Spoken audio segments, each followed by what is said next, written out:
शिक्षकांच्या मागणीसाठी पालकांनी जालना जळगाव महामार्गावर बरंजळा लोखंडे इथं रस्त्यावरच मुलांची शाळा भरवली।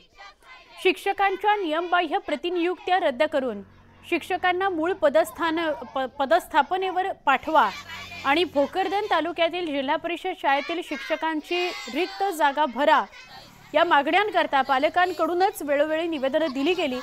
मात्र पालकांच्या निवेदनाकडे दुर्लक्ष केल्याने सरतेशेवटी पालकांनी रस्त्यावरच मुलांची शाळा भरवली।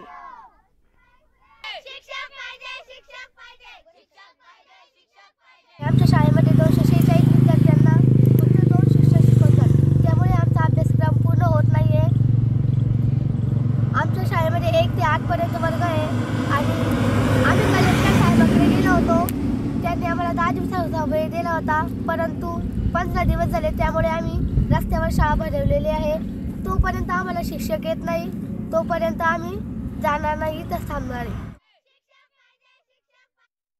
अगोदर जालना जिल्ह्यामध्ये 600हून अधिक पद रिक्त शिक्षकांची रिक्त असल्यामुळे विद्यार्थ्यांच्या गुणवत्तेवर याचा मोठा परिणाम होत आहे आणि एवढ्या जागा रिक्त असताना यांनी जिल्हा प्रशासनाने शिक्षकांच्या प्रतिनियुक्त्या नियमबाह्य प्रतिनियुक्त्या करून शिक्षकांना लिपिकाचे कामं दिले, गट समन्वय केलं, शालार्थ समन्वय केलं। त्यामुळे आमची प्रमुख अशी मागणी आहे की या शिक्षकांना त्वरित शाळेवर पाठवा। पुढची बातमी वाशिम मधून आहे। वाशिम शहरातील पाटणी चौकामध्ये खाद्यतेलाची वाहतूक करणाऱ्या टँकरचा पाईप फुटल्याने त्यामधील तेल रस्त्यावर वाहू लागले।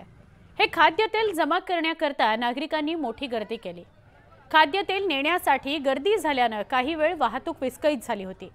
त्यानंतर वाहतूक पोलिसांनी वाहतूक सुरळीत करून रस्ता वाहतुकीकरता खुला केला।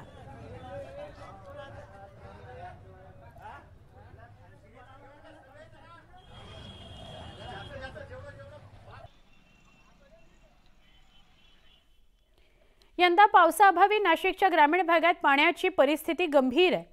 सध्या मनमाडच्या 7 तालुक्यांमध्ये 380 गावे, वाड्या आणि वस्त्यांवर 116 टँकर्सच्या माध्यमातून पाणी पुरवलं जात आहे। धरणातील पाणीसाठा झपाट्याने कमी होत असल्यामुळे आगामी काळात शहरापासून गावखेड्यापर्यंत नागरिकांना भीषण पाणी टंचाईचा सामना करावा लागू शकतो।